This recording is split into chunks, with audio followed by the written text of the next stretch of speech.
Welcome, everybody. We are live. My name is Jason Aponte. I am Andrew Pasquini. We're working. That's it. We're working over here. That's it. Let's go Niners. Let's go Niners.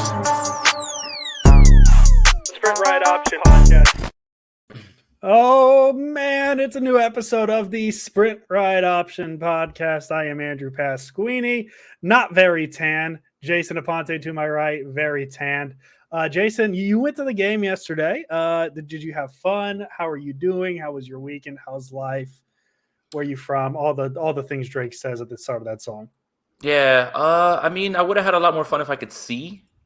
Just getting like blinded by sun, and now I have this reddish hue. The type like something like a tomato. Yeah. Well worth it though. 49ers 2-0, just like we drew it up after the second week. So that's it pretty much. And also, Philadelphia Eagles fans, you're not as mean as you guys try to portray, okay? All right? Just letting you know. I don't think any fan base is as mean as they portray. I really think that's what it is. I know Eagle fans get the bad rap because they're Philadelphia, very aggressive. But, I mean, you can see how soft they are. Have you ever watched Silver Linings Playbook? They're pretty soft in that movie.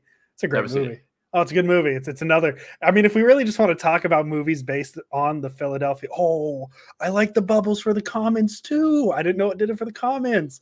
Very nice to meet you as well too. See, that's the one thing I'll say, right? Yeah. That's the part that I had a lot of fun at. You know, we did the events, got to talk with people, talk to people at the game, at the tailgate, everything as well too.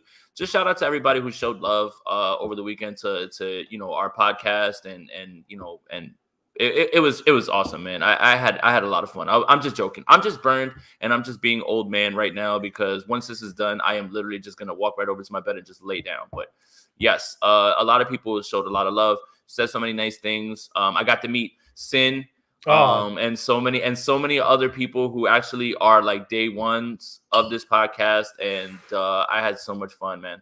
I'm so jealous you got to meet Sin out there. Mm-hmm. Bucket list person to meet for me because she's been here since day one. And I'm hoping, I know I'll be out there in Santa Clara. You're going to be out there in Santa Clara this week. I hope maybe on Saturday we could, be cool to see some people, just fun 49er Twitter people and all that fun stuff. Jason, We are here to talk about the 49ers victory yesterday against the Philadelphia Eagles. 17-11 was the final score. The scoring started off with a Jake Elliott 45-yard field goal, 3-0. Juwan Jennings had his first career touchdown pass, which fun story about that is he lost the ball. George Kittle, being the amazing man he is, got it for him. That was a 12-play, 97-yard drive that the Niners needed at that point to go up 17-3. Jimmy Garoppolo then with one of his 4 quarterback sneaks to get into the end zone yesterday, making it 14-3. That was, I guess, technically the game-winning touchdown. Robbie Gould hit a 46-yard field goal to make it 17-3. I probably would have gone for it on that 4th down, but, it is what it is. We'll talk about that later. The Eagles tried at the very end of the game. I feel like they misused their timeouts, and that could be something we also talk about. Jalen Hurts gets a 1-yard run, pretty much in garbage time, 17-11. They chose to kick the ball to the Niners, and the Niners never gave the ball away, and that's how we got to our final score. I think there's a lot of places we can start. The Packers just scored a touchdown at 7-6 in Green Bay. If you're watching us instead of the game, thank you.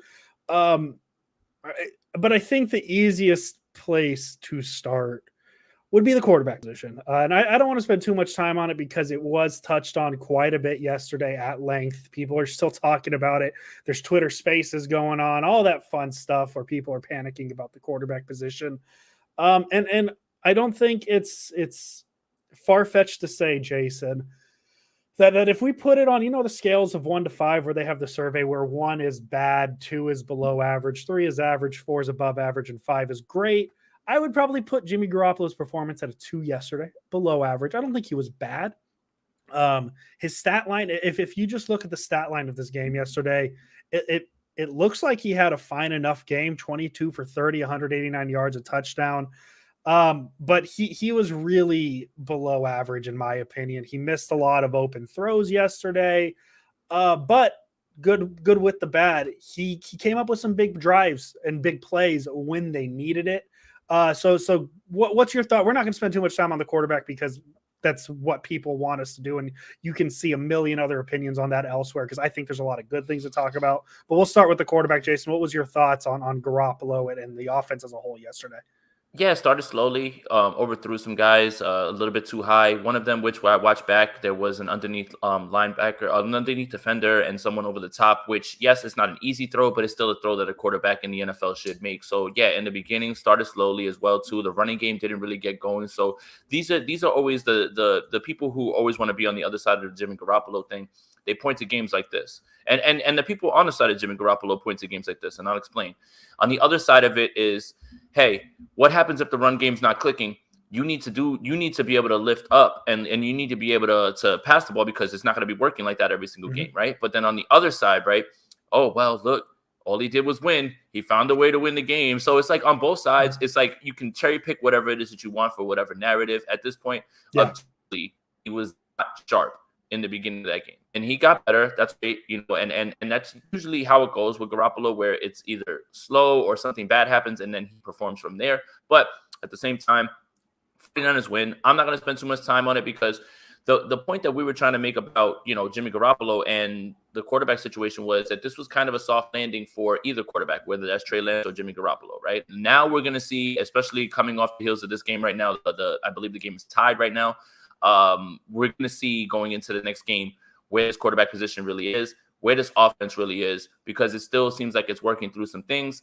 Again, not much more needs to be said. I mean, objectively, there were but also at the same time, Jimmy Garoppolo made a wow throw, a straight up wow throw, and the end zone angle was incredible. It was Debo running to the middle of the field, in between two people, anticipatory throw. He had to let it go, and it got right in between both defenders. Debo was able to catch that at the end of the half and get them points. Without that, they probably wouldn't have scored that touchdown right there. I mean, not even probably. They wouldn't have scored that touchdown. So their offense would have been worse off without that. So it's one of those things with Jimmy Garoppolo where some throws where you're like, man, why did you miss that? And then he'll make one of those throws, and you're just like, look at that. Like, and it's just the Jimmy Garoppolo experience we've kind of come to learn and know.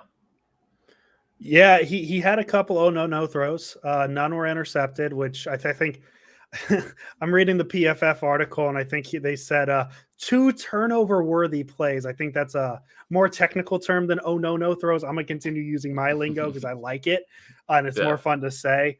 He definitely had a couple of those, but I think at the end of the day, I think what we need to focus on is the Niners won, and I'm not saying quarterback wins is a thing. That's not what I'm saying.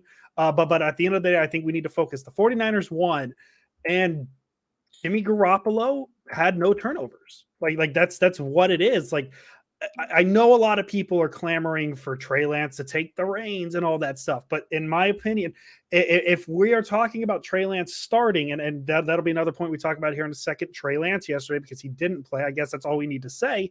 You need to take a survey every week. Did Jimmy Garoppolo do anything to cost himself the starting quarterback job at the San Francisco 49ers? Week 1, I think it's safe to say we checked that box. No. Yesterday, no, he didn't do anything to lose the starting job. I think it would take a Zach Wilson effort from Jimmy Garoppolo to lose the starting job.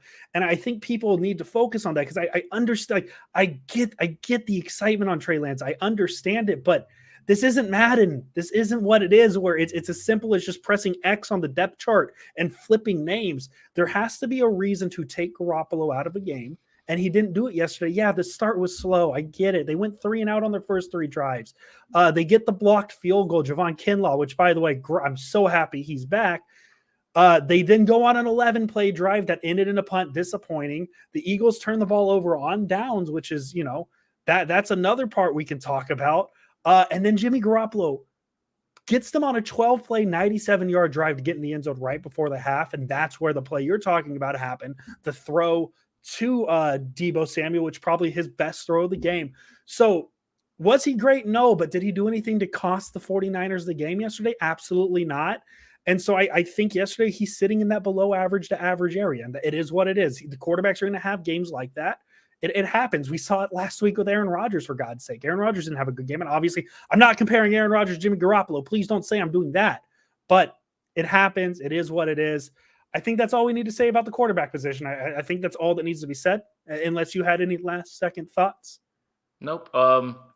The leading receiving yards wide receiver in the NFL resides in Santa Clara.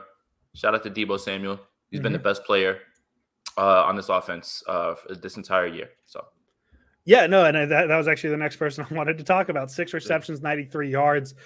Pretty good for a running back, from what Twitter told me. Which he isn't. We're seeing him play receiver more. It's weird because we talk about, because there was a run play with Deebo on a 3rd and 8, talking about his trust in Garoppolo, but at the same time, I feel like they're going a little more, like, they're not going vertical, but they're going a little more vertical with the pass game. They're giving Garoppolo more chances to throw downfield. And Deebo is definitely the beneficiary of that. He has been the 49ers' best offensive player this season. And I don't think it's particularly close at this point. He's been very good. And I mean, we got to see a little bit of what we like with Deebo with what we like with Garoppolo on that play, because Garoppolo gets the ball into his hands about 15 yards downfield.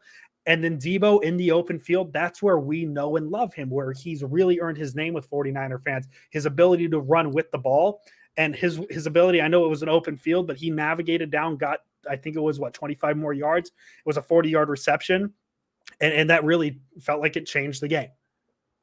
Yeah, and that's what I mean, right? So, again, you take that play away, and the 49ers offense largely is ineffective. And that kind of changes everything after that. And that's what I mean about how impactful he's been. And again, the Jimmy Garoppolo experience. What was that throw? Oh, look at that throw. And it's just, I don't know if I've ever encountered a quarterback, not 49ers, anywhere pretty much, that is so up and down within the same game. Like, we're not even talking about 1 to 2 game swings. Like, we're talking about literally one drive to the next. And it's, there were some other throws that were missed too, but we don't have to keep talking about that, like, on screen passes and stuff like that. But yeah, Deebo Samuel is a dog. And right now he is just like, he's on a mission right now. And he's just been whipping everybody who's been in front of him. It doesn't even matter who the corner is. Yeah, and as I said earlier too, if we're just talking receivers right now, Juwan Jennings, his first career touchdown reception. Another issue people have in this game too is the use of George Kittle. He had not 8 targets. He had 4 targets for 4 receptions, 17 yards. It was his lowest percentage of targets in a game since 2018 for him. To me, I don't think that's too big of a concern. It's like anything else. There's going to be games where it just doesn't happen. And I really think, I don't know what it is. Maybe the plan is to get Deebo more involved with the offense, which is why they are going to him. I think this is his 2nd game in a row where he led the team in targets. I believe he led the team in targets last week, if I'm misremembering. Yeah. So I don't know. Like, I feel like you're not going to be able to get a great game from both. I'm not too concerned about George Kittle. He's going to have games where he's not used as much. I do think they're reserved. I still think they're reserving some things for this next stretch of games. I don't think they want to put too much wear and tear. And I also know he had some cramps yesterday as well. So I don't really know where I'm going with that. That's just kind of the other thing that stood out at the receiver aspect of the game. What was the lack of Kittle, and also I guess another conversation about Brandon Aiyuk. Yes. Well, with the Kittle thing, I think it was 2 things. I think that the Eagles got torched by him last year, and they were not going to let that happen again. And also, when the run game is struggling, what they tend to do is they make Kittle block some more to try and open up those lanes to get the running game going. So I don't really think that it was anything more than the Eagles taking him out of the game. And here's your best example. Watch the Juwan Jennings touchdown again. Watch where he's lined up next to George Kittle. Watch George Kittle run to the middle of the field, and watch every single Philadelphia Eagle run to George Kittle, leaving Juwan Jennings wide open for the touchdown. It was a big, big thing where they were going to take him away, and also they wanted to use him to beef up that run game because it wasn't as effective as they would have liked it to be, because basically George Kittle doubles as a lineman. We know that. I'm not worried about George Kittle. The only thing that I'll say is his targets are coming straight off of blocks. Literally block, turn, like toss the guy, turn, and catch the ball, right? Like, I would like to see George Kittle down the field a little bit more, working on those linebackers. But again, the Eagles did everything they could to wipe him out. Again, If George Kittle's not on the field, Juwan Jennings doesn't have his first touchdown ever. And it was the easiest throw that Jimmy Garoppolo is ever going to have to make. So those are the things that people have to consider when they start to talk about, well, Kittle's a ghost. No. Do you know the game plan? Do you know what they were trying to do? Do you know, like, so I don't know about all that. And you're right about that. Green Bay, Arizona, Seattle. You need to score points in all three of these games. You cannot mess around. You're not going to score 18 points and beat any of these teams. None of them. So I hope you do have something in the bag, and I hope that there is something for everybody. In terms of Brandon Aiyuk, this is head scratching. I don't care what's being said. What's happening on the field right now is a little bit different. Let me explain. So Brandon Aiyuk snap share, it looks good, or his snap count, it looks good. He's on the field when they're running the ball, though. That's not him running routes. That's not route participation. That's not routes run. He had one target where Jimmy Garoppolo tossed it over his head again, way too high. And then he caught the second one, which was an amazing play. Literally, like that, like it was a great catch. So it's still there. I don't know what's going on. I really don't. And I'm tired of speculating because is he in a doghouse? Is it the injury? Look, what's going on right now is he's just not involved in the game plan. It seems to be Deebo Samuel. Seems to be, Trent Sherfield didn't really get involved either. But I don't know what's going on with Aiyuk right now. For me, he doesn't look like he's hampered by anything. He returned punts. He was on the field a ton, but he just wasn't on the field running routes. And that's the part that I guess I need to think about a little bit more before I can expand on that. Well, good thing this isn't the last episode of the Sprint Right Option podcast. We'll have time to think about it and get thoughts on it.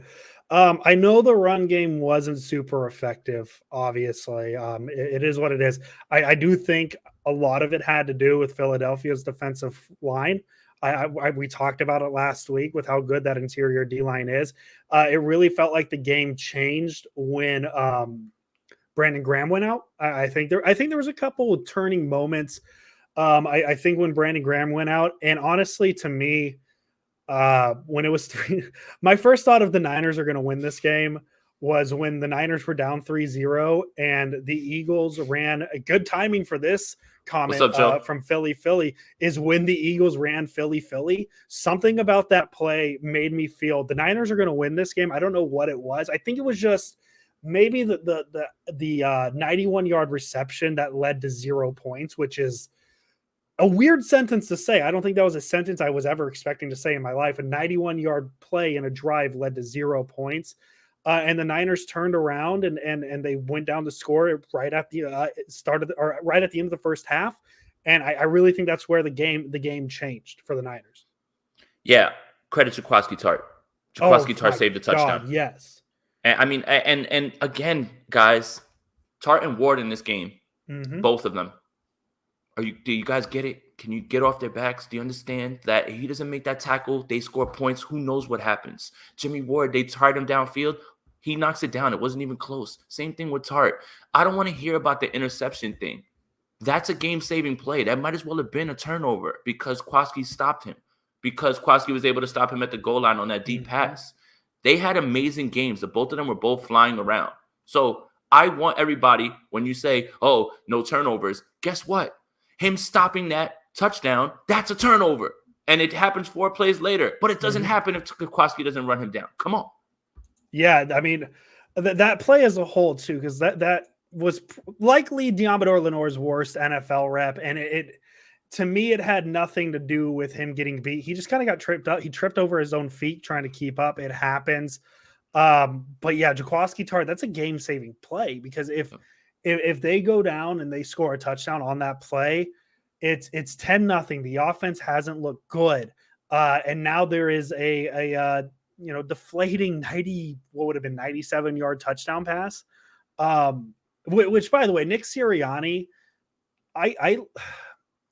it's kind of give or take. I liked what he tried to do that game. Because all week we were talking about the Niners secondary. It's hurt.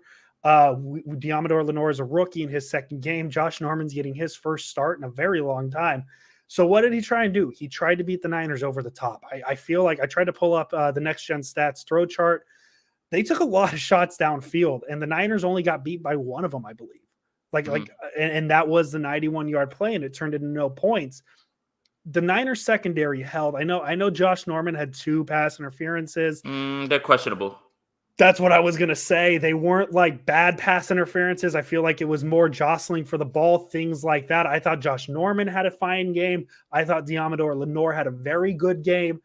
Jimmy Ward and Jaquaski Tart, like, come on. Like when are we going to talk about them as one of the top, if not the top safety duos in the NFL? I don't know when they'll get that respect. If maybe it's when they force turnovers and those turnovers get on paper, because Jason, you're absolutely right. You can count the Kwaski tackle on that 91-yard touchdown play or 91-yard reception. I'm so used to saying 91-yard touchdown that I just say it by default. But on the 91-yard play, you can pencil that in as a turnover because it saves a touchdown and it led to a turnover. So yeah, I know they don't get the box score turnovers, but what they do, what Jimmy Ward had a touchdown saving tackle twice last week. Those aren't things that show up. They show up as tackles, but they don't show up as touchdown saving tackles in the box score. Jaquaski Tart had a touchdown saving tackle yesterday. It's not going to show up as that. Just put some respect on Jaquaski Tart and That's Jimmy all I Ward. want to.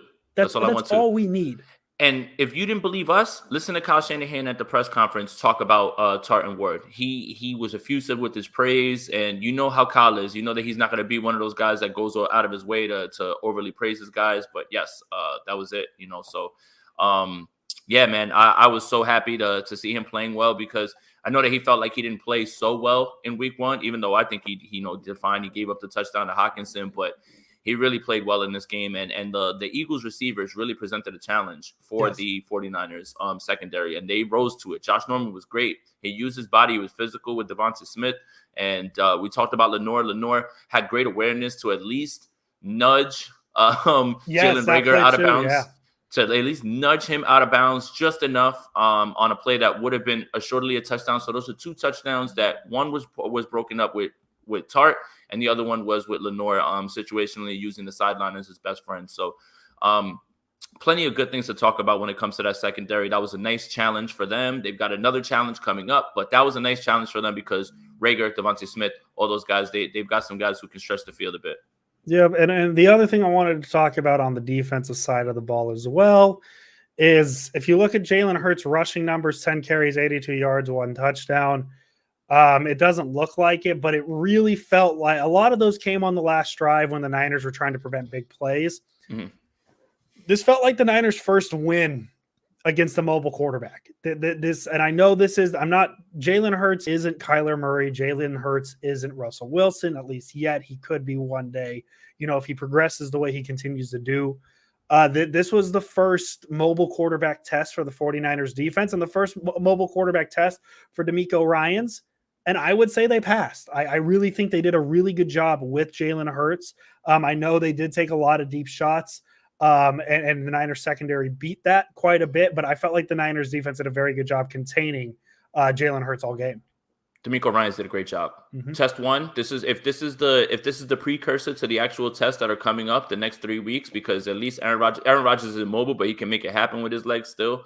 If this is the precursor, then you've already started to lay it in the right direction. Azeez Al-Sair was great too as well. They had a plan for everything. Every time that it seemed like Hurts was trying to step out of the pocket, the entire defense was with him. And there was never a time where it's one of those plays where Hurts is out of the pocket, no one's in pursuit, no one's he got eyes on him or anything like that. I wouldn't even say it was a spy. They just were very good at what they were at reading their keys, not biting on any of the fakes, and just being in good position to either one, limit the damage with his legs and how many yards they can get, or two, force him to make a throw on the run, which is not comfortable for anybody. I don't care how easy Kyler Murray makes it look.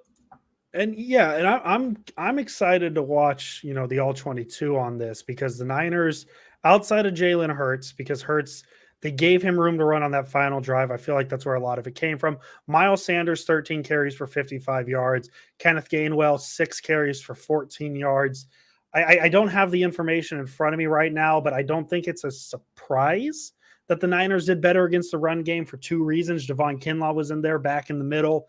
And watching the Lions game again, a lot of the big runs that Jamal Williams and DeAndre Swift gashed the Niners for, it was Dre Greenlaw leaving his lane, and that the lane that they ran through was where he was supposed to Gap be. discipline. And that's what Fred Warner talked about after the game. Mm-hmm. He talked about that needs to be cleaned up. It's gap discipline. It's not that they can't stop the run, is that Greenlaw's not reading his keys, and he wasn't, whatever. He's injured at this point, but he wasn't reading his keys, and he was just piling right behind Fred Warner. And there's a play in particular that I remember from that game that he runs into the gap with Warner, and it opens it up for Jamal Williams. And Warner, who's very, he'll never show up a teammate, anything like that. He was visibly upset with Dre Greenlaw.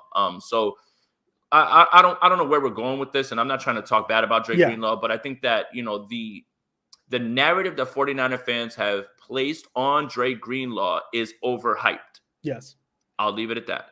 Yeah, no, and where I was going with it was I'm curious to see when we watch the all 22 is to see once an Eagles line, running back gets past the Niners defensive line, is to see where the Niners linebackers are, because they really didn't give up too many big runs. The longest run was a Jalen Hurts 27-yard run. That's a mobile quarterback. Things are going to happen. To the running backs, though, the longest run was 10 yards, which you will live with. And so that's kind of the point I was going with, just to kind of see what the linebackers did. Because, yes, Dre Greenlaw, very good at pass coverage. His run defense leaves a little bit to be desired. Obviously, he's going to be missed with his core injury. I'm interested to see how Azeez Al-Shaair did. That's really where I was going. I think he's better in the run game, and I don't think it's too big of a surprise that the Niners defense did a little bit better against the run with Al-Shaair in the game. Here's a question. Yes. Is Arik Armstead really good? Or do people not understand what's happening with him? He's good. I just it's obviously it helps. Like that's the thing is I don't think it's unfair to criticize his 2020. I think it slightly is, though, because he didn't have D Ford, he didn't have Nick Bosa, and I understand that the Niners are paying him. What they're paying him is what it is. I'm not too worried about player salaries. But man, once he gets that help, you see that impact he makes, because he is good enough. He is good enough to get past guys. And I was ready to pull up the stat. He had a 27.3% win rate yesterday.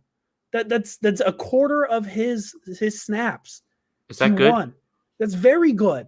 That's okay. Very good. And I'm not going to say what I want to say next, because people watch this podcast and people listen to it, but just watch the games, man. And you'll see how good players are. If you just kind of, and it's not even just an Arik Armstead thing. It's a Jimmy Garoppolo thing. You just watch the games and forget your narratives when you watch the games, because Arik Armstead's very damn good. And I think it's time for people to recognize it, man. It's time, just like the safeties. It's time to recognize how good they are. It's time to recognize how good Arik Armstead is. He's a very good defensive lineman, and he's now had back-to-back good games. I don't have the pressure numbers in front of me. 15 in 2 games. 15 in 2 games. There you go. So he's good. He's very good, and I think it's time for people to recognize it. I don't think there's, outside of the secondary depth, there is no hole on this defense, in my opinion. No, and, Zach Kerr was inactive. Moorhurst was tweeting today about him coming back, so the defensive line will work. Nick Bosa was great again. Nick Bosa is on pace for 25.5 sacks, but hey, who's counting? So obviously that's great. The defense came to play. They had a great plan. They were very disciplined. They cleaned up a lot of the things that they did wrong in week 1. Those are all positives that you should take from this, especially when you talk about a rookie cornerback starting his second game and how well he did. Aside from that, I don't hate it, but take away the 91-yard. Nah, you can't though. You can't take that away. You can't. So, but I mean, I get the sentiment with that, right? I definitely do, because if you do take that away, then he gave up literally nothing. So, unfortunately, you can't, because that definitely happened. So, maybe you want to say aside from this 91, after that, he was just pretty much good, but you can't take it away. You just can't get rid of it, because it did happen. So. But yeah, I mean, there's a lots of points that was great here. The defense played very well. And if this is any sort of indication of where they're going to be going in terms of stopping mobile quarterbacks, then this right here is a good step in the right direction when it comes to that. Yeah. Oh yeah. No, I liked what Ryans did. I feel like he had a lot of different blitz ideas too. I feel like maybe that, as I said, we as 49er fans, Jason, we get to see Kyler Murray twice a year and Russell Wilson twice a year. So we're a little I'm going to use spoiled because that's not the right word here, but we're spoiled with the mobile quarterbacks we get to see, right? And Jalen Hurts is not that yet. But in my mind, I am hoping that what DeMeco Ryans did yesterday with his blitz packages, with what he did, and these are things that I'm probably, we're going to have to watch the tape on to see exactly what worked and what went well. I am hoping that if it works on Jalen Hurts, it can at least contain Russell Wilson and contain Kyler Murray a little better, because those are names that we're going to talk about in a couple weeks. And so yes, this was like, I guess the best way to say it is this was the pre-SAT for DeMeco Ryans in terms of what he can do against the NFC West. It's not the big test, but it's the first one. It's the one that you got to pass to kind of get an idea of what you're going to do on the main test. And to me, he passed the pre-test. I can't get that. That's the best way. I don't know if that's the best way to word it, but it is what it is, right? And I think he did very, very good. And I know people were a little concerned about the defense last week just because of that last 2 minutes. I heard people say last week, this isn't a defensive team anymore. They need to run with the offense. The offense is going to have to win them games. The defense just won a game yesterday for the 49ers. That's not going to change. The Niners defense didn't magically get bad over a season when they get Nick Bosa and they get Dee Ford back. That's not going to be a bad defense. They're going to be a good defense. And to see what DeMeco Ryans has been able to do in 2 weeks, I'm excited. I'm ready to see what it can be against 3 very good offenses in the next 3 weeks. I'm very excited to see what DeMeco Ryans can do. Yeah, and talking a little bit more about your point about the blitzes, I saw a Tart blitz. I saw a bunch from the safeties. That he was very, very much disguising things and sending guys from different ways. This is kind of what we thought was going to happen. And in a game that he actually had to use these things, right? He didn't really have to necessarily use them in week 1 because you're not really trying to contain anybody in the pocket, or you were getting pressure, which was sufficient enough with just your front 4 and maybe another. But DeMeco had a great plan. And like you said, pre-test passed. The big test is coming up. So it's like what is it? What's the hardest thing when you get in your driver's license? Is it the written test, or is it actually driving? Yeah. So in that kind of way, that probably is the best way I could put it in terms of what the analogy is. I don't even know if that really landed, but hey, whatever. No, I know it landed with me. I understood what you were saying, and I think that's all that. We just pretty much have a conversation with each other for this podcast. It's not really about the comments or anything. Right. Yeah, and I can think of 2 examples off the top of my head of Jaquiski Tartt blitzing as the safety, which we rarely saw with Robert Saleh, and that's okay. That's just what his defense is. But it was really fun and really, it's just different to see what he can do, and I think his aggressiveness is going to help against those mobile quarterbacks, and it worked this one. Jason, plug your ears for 2 seconds. I'm going to say a nice thing about special teams. That's fine. Mitch Wisnowski, he had, I think, 3 punts within the 15-yard line, one that landed at the 3, which I guess got canceled out by the 91-yard touchdown, or the 91-yard reception. But he had a few very solid punts. The field position game was pretty important yesterday, just because of the defensive struggle. That's all I'm going to say about punters, because we know how Jason feels about punters. I just felt it's fine. Again, it has nothing to do with him. He had a great game. It's just, again, I don't care that it's just a 4th round pick, but he did very well. And trust me, Twitter does a great job of letting me know whenever Mitch Wisnowski actually has a good punt. Trust me, I know. The only thing that got cooked worse than my face was my Twitter account. That's it. Oh, hey, it's okay. I got lucky the Niners played at 10 yesterday, because I would have gotten a bunch of tweets about a certain quarterback in New Orleans performance yesterday. But too many people were watching the 49ers have really let me know what was going on, so I don't need to talk about that. Do we have any final thoughts before we dive into 3 stars and kind of, start talking about that kind of stuff? Offensive line. I started it and then I segued. The offensive line was very good yesterday, Jason. Talk about it. Yeah, Alex Mack, all of these guys. Brunskill kind of struggled a little bit in the beginning, but when you look at the numbers and how many pressures they gave up, I understand that Brandon Graham left this game, but this offensive line has been great. Trent Williams is still throwing people out of the club. Did you see him throw Steven Nelson into the sideline on his own bench? It's almost like he walked him over there. Everybody see it. McGlinchey, put some respect on Mike McGlinchey's name. Mm-hmm. You never hear his name called. See, this is what's funny, right? The apology needs to be as loud as the disrespect. So if you want to call him out for missing pass block reps, go for it. But when he has a good game, make sure that you go on there and you say, man, Mike McGlinchey had a good game today. Otherwise, it looks personal. Mike McGlinchey was great. He was fine. This entire offensive line was great. this offensive line has been great for the first 2 weeks. Next week, they don't have the challenge, the stiffer challenge because Zadarius Smith is not playing in this game. They're missing some guys. So, but this offensive line with Alex Mack, it's getting the job done. And I think that Alex Mack has been a godsend when it comes to that because of all the protection calls and how they've been looking. Yeah, Trent Williams allowed 1 pressure and 33 pass blocking attempts. Laken Tomlinson allowed 1 pressure, which was a hit, and 33 pass blocking attempts. The offensive line has been very, very good. Ruben, we appreciate the donation. We appreciate and definitely block East Bay Chris for sure. Definitely East Bay Chris, 100%. Jason, get that aloe because you're looking very bright. You're if you had a Niners jersey on, it would match. I was wearing a red shirt, yeah. And I mean after, so everybody, when the 49ers, because the 49ers took over the stadium, by the way, and the Eagles fans, they didn't do a thing. Just letting you know, they didn't do a thing. People were walking up to me, man, are you lit or are you sunburned? I was like, yes. Yeah. Unfortunately, the lit wears out. The sunburn does not. I was tired. The sun beat me down. If I could quote a Simpsons, if I could use a Simpsons reference, there's a scene where Hans Moleman comes outside and he's sweating and he's like, well, you're certainly doing your job today, Mr. Sun. And he puts the glasses up and it just burns and it starts burning his shoulders. And he's like, oh, rats. That was me literally sitting there next to Croc. Croc's sitting there yelling at Eagles fans and I'm sitting there literally cooking under the sun. It was so good. Dude, Croc's videos were very funny. Oh, Croc had a good time.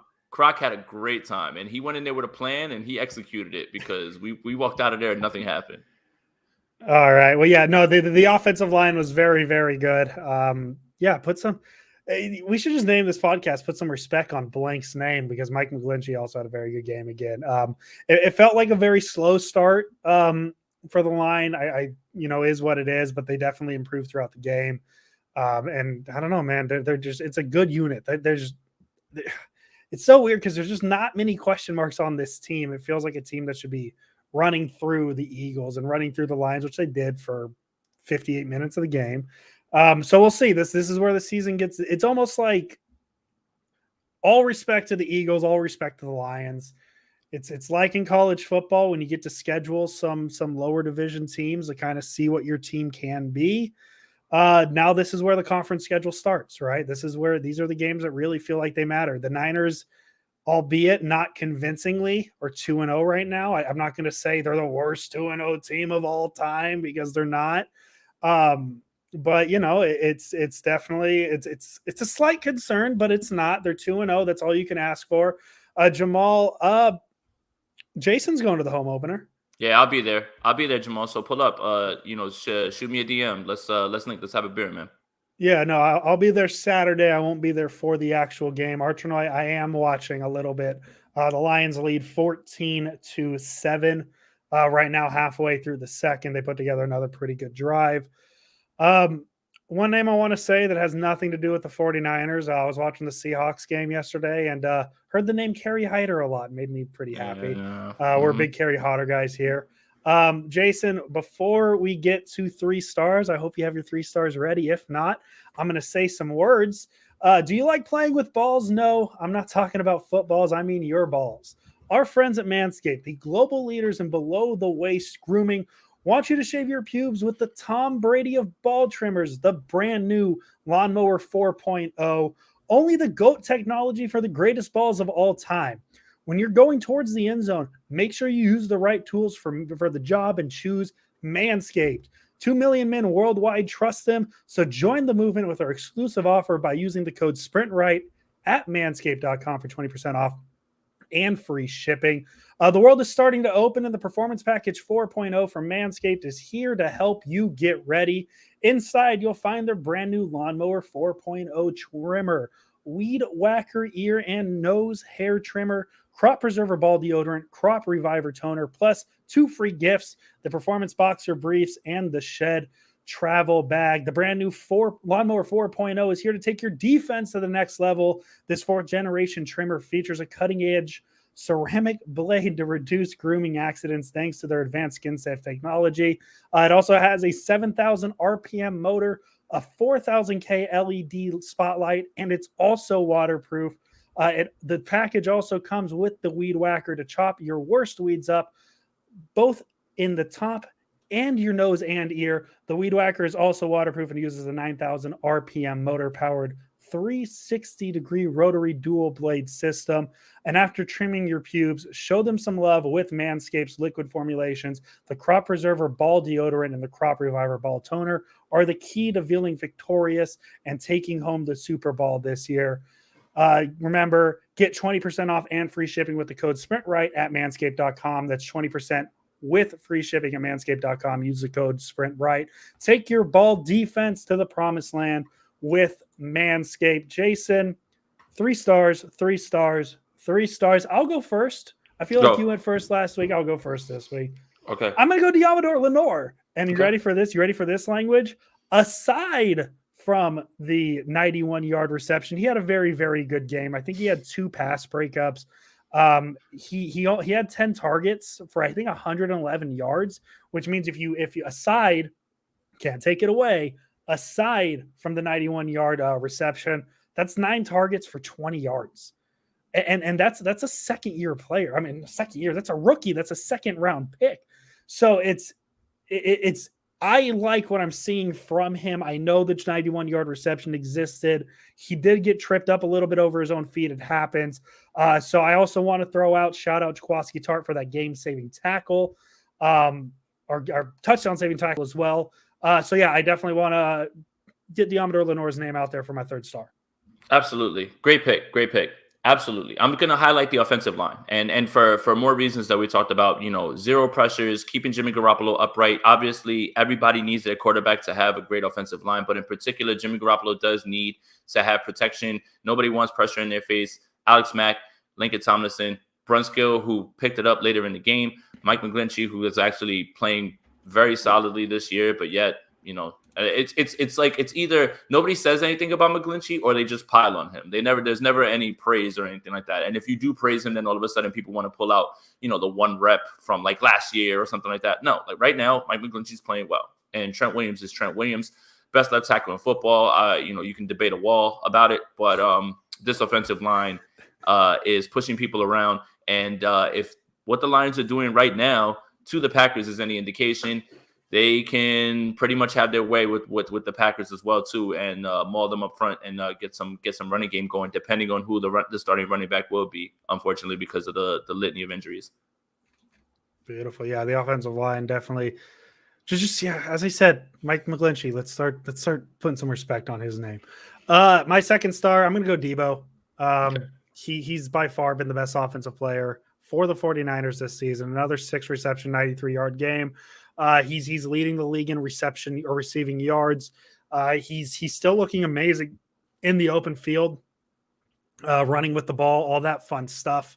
And I feel like they're really emphasizing him this year. Maybe it's a sign that he's 100% healthy. Maybe, which is good, very good thing if he is, which we have no reason to believe he's not. But that 40-yard reception, man, the Garoppolo throwing it to him was a very good throw. But as I said, his ability in open space and to make that turn it from a 15-yard to a 40-yard reception that really set up the Niners for that touchdown. He deserves all the credit, man. He's, as I said, by far the best player on the offense in the early part of the season. Absolutely.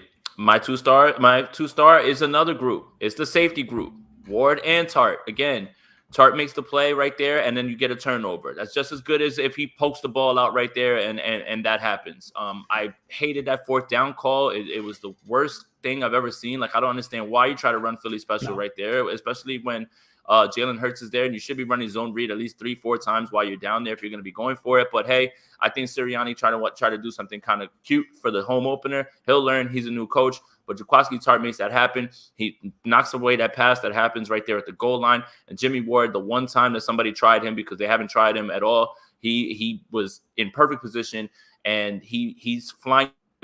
Tart. Our safety group is a top 3 safety group in the league. We'll argue a little bit more if these games start to pile up that they're number 1, but this safety group is my 2nd star. Yeah, no edge rushers in this safety group. That's all I have to say. My number 1 star, I'm going to go Nick Bosa. Yeah. I want to go Armstead here, but Bosa had the 2 sacks, a forced fumble, and Nick Bosa did what he did, and I think part of it is too, as we talked about the importance of that matchup, specifically last week between him and the left tackle name I'm forgetting, which I apologize. I'm really bad at this, guys.